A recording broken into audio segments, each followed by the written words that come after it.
Conférence 35. Le crime de l'hypnose. Étrange. Il y a 20 ans encore, on suscita un scandale contre l'affirmation que l'hypnose existe réellement, de nombreux médecins marchèrent en tête de tous les détracteurs.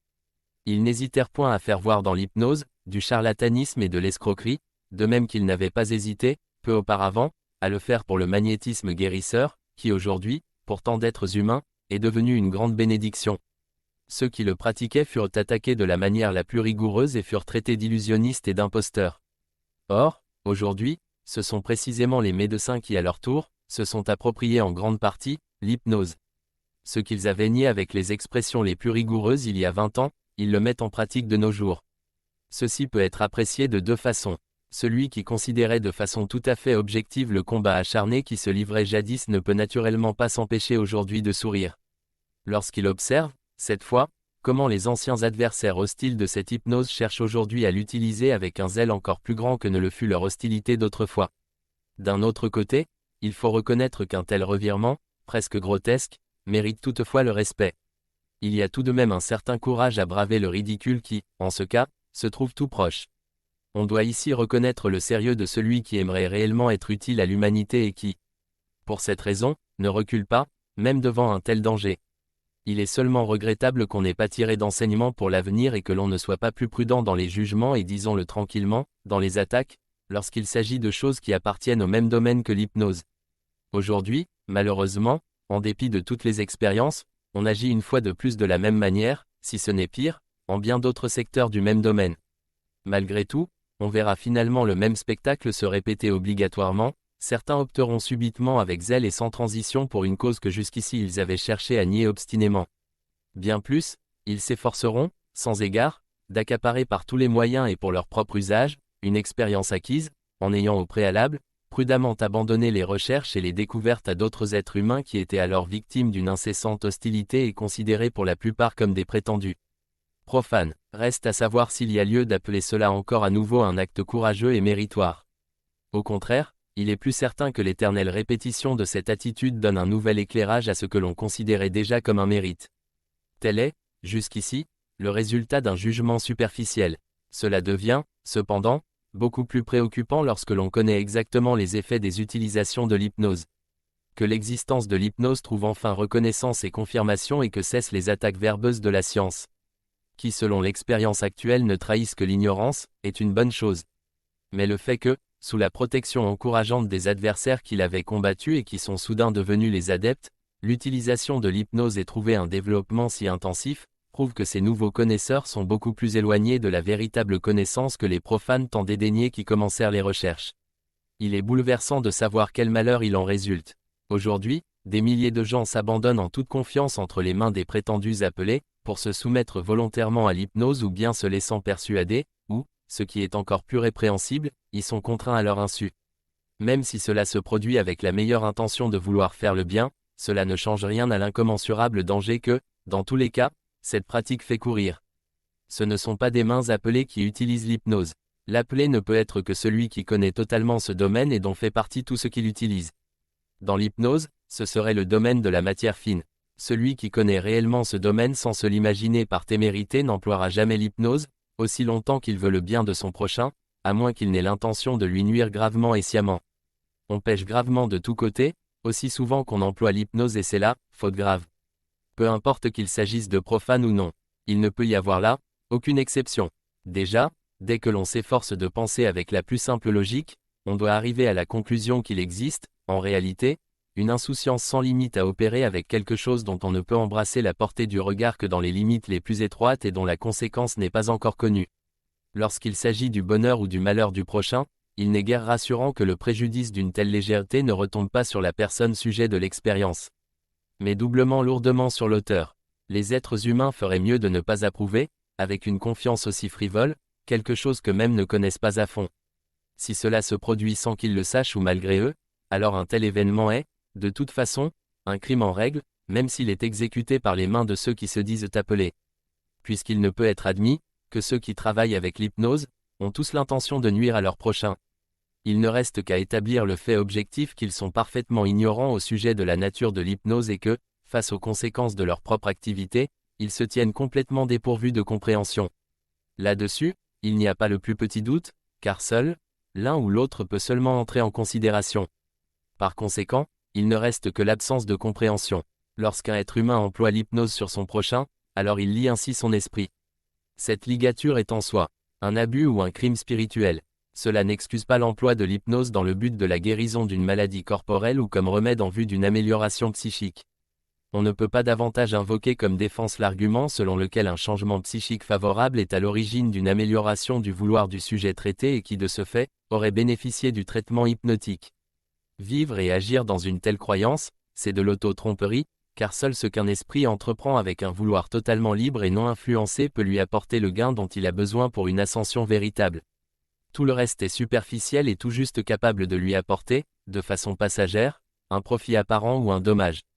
Toute ligature de l'esprit, peu importe dans quel but elle est effectuée, constitue et demeure un arrêt absolu dans l'évolution progressive nécessaire, abstraction faite qu'une telle ligature apporte beaucoup plus de danger que d'avantages. Un esprit ainsi ligoté n'est pas seulement accessible à l'influence de l'hypnotiseur, mais il demeure aussi, jusqu'à un certain degré et malgré une éventuelle interdiction de l'hypnotiseur, exposé sans défense à d'autres influences de matière fine, parce que, pour lui, du fait de la ligature, la protection d'urgence indispensable fait défaut, protection que, seule sa complète liberté de mouvement peut lui offrir. Que les êtres humains ne remarquent nullement ces luttes continuelles, ni ces attaques, ni leur propre défense, couronnées de succès ou non, n'exclut pas l'activité vivante du monde de la matière fine et leur propre collaboration alors que même y participent. Toute personne soumise à une hypnose efficace est privée plus ou moins durablement de tout progrès véritable de son noyau le plus profond. Que de ce fait, les circonstances extérieures aient été encore plus défavorables ou en apparence, passagèrement promotrices, cela ne joue qu'un rôle de second plan et elles ne peuvent donc pas non plus être déterminantes en vue d'un jugement définitif. L'esprit doit demeurer libre dans tous les cas, parce qu'en dernière extrémité il s'agit uniquement de lui seul. Admettons qu'intervienne une amélioration extérieurement reconnaissable, sur laquelle les pratiquants s'appuient si volontiers, alors l'être humain concerné n'en retire cependant aucun profit. Son esprit ligoté ne peut pas, aussitôt, agir dans la matière fine de façon créatrice comme un esprit parfaitement libre. Les créations de matière fine nées de son vouloir ligoté ou contraint sont sans force, parce qu'elles sont formées seulement de seconde main, elles se fanent bien vite dans le monde de matière fine et disparaissent. C'est pourquoi l'amélioration extérieure de son vouloir ne peut, par la fonction de réciprocité, lui apporter le profit que l'on peut attendre d'un esprit libre. Il en est naturellement de même, lorsqu'un esprit ligoté veut et exécute le mal sur l'ordre de son hypnotiseur. Du fait de l'absence de force des créations de matière fine, celles-ci, malgré les mauvais actes de matière dense commis, se dissipent bientôt, ou bien sont absorbées par d'autres genres semblables, de sorte qu'une fonction de réciprocité de la matière fine ne peut pas du tout intervenir. Ce par quoi celui qui est ainsi contraint peut endosser une responsabilité terrestre, mais pas de responsabilité spirituelle. Le processus est exactement pareil chez les aliénés. Ici, l'on voit, de nouveau, la justice sans lacune du Créateur, qui, à travers la perfection des inaccessibles lois vivantes, se répercute dans le monde de matière fine. Quelqu'un qui a été ainsi contraint ne peut, malgré les mauvaises actions accomplies sous l'effet d'une volonté étrangère, endosser aucune faute. De même il ne peut recevoir aucune bénédiction pour lui, parce que ses meilleures actions ont été exécutées sous l'influence d'une volonté étrangère et que son « moi » indépendant n'y a pas pris part. Mais, par contre, il se produit quelque chose d'autre, la violente ligature de l'esprit par l'hypnose lie simultanément celui qui pratique l'hypnose à sa victime comme avec les chaînes les plus solides. L'hypnotiseur ne sera libéré de ses liens que lorsqu'il aura aidé celui dont il a violemment entravé la libre évolution personnelle à progresser aussi loin qu'il aurait dû parvenir. S'il n'avait pas contracté de lien, il doit après son départ de la terre, aller là où va l'esprit qu'il a ligoté, même si c'est jusqu'aux plus profonds abîmes.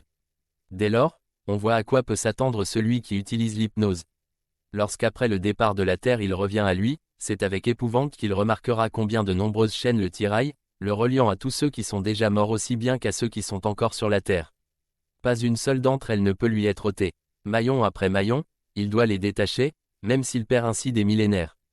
Mais il est vraisemblable, cependant, qu'il ne pourra plus en venir à bout et qu'il sera, au contraire, entraîné dans la décomposition qui anéantit la personnalité de son moi propre, car il a gravement péché contre l'esprit. Conférence 36. Astrologie. L'art royal, c'est ainsi qu'on la nomme et ce n'est pas à tort. Non pas qu'elle soit la reine parmi tous les arts ni même réservée seulement au roi de la terre, mais parce que celui qui serait réellement capable de la pratiquer pourrait tenir un rang royal dans le spirituel, car il aurait sous sa direction le succès ou l'échec de bien des événements. Mais il n'y a pas un seul être humain de la Terre auquel ces facultés soient confiées. De ce fait, tous les travaux qui s'y rapportent doivent demeurer de pitoyables tentatives, non fiables, lorsqu'ils sont exécutés par des gens sincères et de bonne foi, mais ils sont criminels si l'orgueil et la fantaisie maladive remplacent le profond sérieux. Le calcul de la position des astres, à lui seul, ne peut pas servir à grand-chose, car aux radiations des astres il convient d'ajouter absolument, en tant que véritable force exécutante, la vivante matière fine avec toute son activité comme, par exemple, le monde des formes pensées, le karma, les courants des ténèbres et de la lumière dans la matière et bien plus encore. Quel être humain oserait dès lors se glorifier de pouvoir tout embrasser d'un regard précis et clair, depuis les plus grandes profondeurs jusqu'aux cimes les plus élevées de la matière? Les irradiations des astres ne constituent que les chemins et les canaux par lesquels toute la matière fine vivante peut pénétrer de façon plus condensée dans une âme humaine pour s'y achever. Exprimé en images, on peut dire que les astres donnent le signal pour les époques au cours desquelles le retour cyclique de la fonction de réciprocité peut, selon la manière de conduire les rayons, se répandre sur les êtres humains de façon plus concentrée et plus dense. Aux radiations des astres défavorables ou hostiles s'ajoutent les répercussions mauvaises en suspens dans la matière fine de l'être humain concerné, par contre, aux radiations favorables s'ajoutent, par l'attraction des affinités, seulement les bonnes. Il ressort de tout cela qu'en soi les calculs astrologiques ne sont pas tout à fait dénués de valeur. Mais il faut présumer, dans tous les cas, que lors d'un rayonnement défavorable pour un être humain, des fonctions de réciprocité défavorables sont en cours pour lui, de même que lors d'un rayonnement favorable, des fonctions de réciprocité favorables se produisent aussi. Sinon, aucun effet ne peut s'effectuer. De plus, les radiations des astres ne sont nullement fantomatiques. Elles ne sont pas inefficaces, isolées et sans relation avec les autres forces. Au contraire, elles possèdent également la possibilité particulière de produire des achèvements auto-actifs en exerçant un certain barrage. Lorsque ne sont échues à un être humain que des fonctions de réciprocité mauvaises et actives dans le monde de matière fine, alors leur activité, selon le genre de la radiation en question, sera verrouillée, refoulée ou tout au moins fortement endiguée. Pendant les jours et les heures où se manifeste une radiation des astres, favorable pour lui. Il en va naturellement de même dans le sens inverse, ainsi, lorsque les bonnes répercussions voudront agir, ce qui est favorable sera arrêté pendant le temps correspondant aux radiations défavorables. En conséquence, même si les canaux empruntés par les radiations astrales fonctionnent à vide par l'absence d'effets de même genre, ils n'en servent pas moins à bloquer temporairement d'éventuelles fonctions de réciprocité d'un genre différent. De sorte qu'ils ne demeurent jamais complètement sans influence. Ainsi, les radiations bénéfiques ne peuvent pas toujours apporter que du bien, ou les radiations nocives n'apporter que des effets nocifs, si dans les répercussions il n'en est point de prêt à agir. Les astrologues ne peuvent pas dire à ce sujet, ainsi donc, nous avons quand même raison. Car ce fait d'avoir raison est seulement conditionnel et très restreint. Il ne justifie pas les affirmations souvent prétentieuses ni les publicités commerciales. Des canaux de radiations astrales fonctionnant à vide peuvent, certes, apporter des interruptions, mais rien d'autre, ni en bien ni en mal. Il doit, par contre, être admis que, dans un certain sens, l'interruption momentanée des mauvaises répercussions est aussi, en soi déjà, quelque chose de bien. Cela procure, en effet, à celui qui est durement oppressé par le mal, le temps de respirer afin d'être capable de poursuivre l'effort. Les calculs des astrologues pourraient, malgré tout, être favorablement salués, si l'on pouvait faire abstraction de l'emphase et de la publicité si fréquentes parmi eux. Mais bien d'autres facteurs importants entrent encore en jeu et rendent les calculs très problématiques, de sorte que, en réalité, ils causent généralement plus de dommages que de profits. En effet, les quelques astres que les astrologues ont aujourd'hui à leur disposition ne doivent pas seuls être pris en considération pour les calculs. Il en est d'autres, même inconnus des astrologues, qui en diminuant, renforçant, croisant ou déplaçant les effets jouent un si grand rôle que l'image finale en est bouleversée, au point de devenir le contraire de ce que les meilleurs astrologues d'aujourd'hui pourraient dire. Enfin, il est encore un autre point déterminant, le plus important et le plus difficile à connaître, c'est l'âme de chaque humain. Seul celui qui, en plus de toutes les autres exigences, est capable de soupeser individuellement chaque âme avec toutes ses facultés. Ses particularités, ses implications karmiques ainsi que toutes ses aspirations, bref celui qui est capable de juger l'effective maturité ou immaturité de chaque âme jusque dans ses plus fines nuances, celui-là, pourrait, tout au plus, risquer des calculs. Si favorables que puissent être les rayonnements des astres, rien de ce qui est lumineux et bon ne peut atteindre un être humain dont l'âme est entourée d'épaisses ténèbres. Mais en sens inverse, L'être humain dont l'état d'âme ne tolère que pureté et lumière autour de lui ne peut être oppressé par les courants astraux les plus défavorables au point de lui faire subir un dommage sérieux. Cela tournera toujours, en définitive, en faveur du bien. La toute-puissance et la sagesse de Dieu ne sont pas aussi partiales que se le représentent les disciples de l'astrologie dans leurs calculs. Dieu ne fait pas dépendre le destin de ses créatures humaines, c'est-à-dire leur bonheur ou leur malheur, uniquement des irradiations des astres. Celles-ci y contribuent puissamment, non seulement pour chaque individu, mais aussi pour tout l'événement cosmique. Elles ne sont que des instruments dont l'action est non seulement liée avec beaucoup d'autres irradiations, mais demeure aussi dépendante dans les possibilités de toutes les répercussions. Même si maint astrologue s'imagine travailler par contemplation intérieure, par suggestion, par inspiration, cela ne contribue guère à l'approfondissement pour que l'on puisse faire preuve d'une confiance beaucoup plus grande en ce qui concerne l'approche de la véracité des calculs. Leurs inspirations ne peuvent provenir d'un lieu élevé, il subsiste toujours un voile tiré de part en part au-dessus du gouffre incommensurable séparant l'esprit qui embrasse tout du regard et l'humanité. Les calculs demeurent une œuvre fragmentaire, unilatérale et insuffisante, lacunaire, bref, imparfaite, donc fausse. Ils apportent l'inquiétude parmi les êtres humains. L'inquiétude cependant, est la plus dangereuse ennemie de l'âme, elle ébranle le mur de la protection naturelle et laisse pénétrer précisément par là, le mal qui autrement, n'aurait pas trouvé l'entrée. Beaucoup d'êtres humains deviennent inquiets à l'idée qu'ils ont actuellement de mauvaises radiations. Par contre ils deviennent trop confiants et, de ce fait, souvent imprudents, lorsqu'ils sont convaincus qu'ils sont soumis à de bonnes radiations.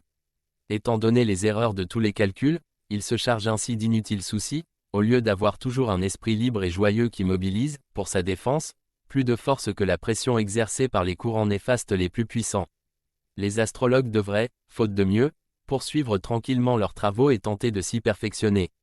Mais seulement dans le silence et pour eux-mêmes, ainsi que le font ceux qui, parmi eux, sont réellement à prendre au sérieux. Ils doivent épargner aux autres êtres humains de telles imperfections qui n'agissent que de manière funeste et produisent comme fruit, l'ébranlement de la confiance en soi, l'enchaînement dommageable des esprits libres, des choses qui doivent absolument être évitées. Bonjour à tous. Bon, je crois que c'est vraiment sans commentaire. Ok, prochainement, nous aurons la lecture des conférences 37 et 38, intitulées respectivement La symbolique dans la destinée humaine et la conférence 38 qui est intitulée Foi. Donc, il s'agit là de la foi envers Dieu et toute la création, donc à peu près ça. Donc, je vous dis à tout de suite.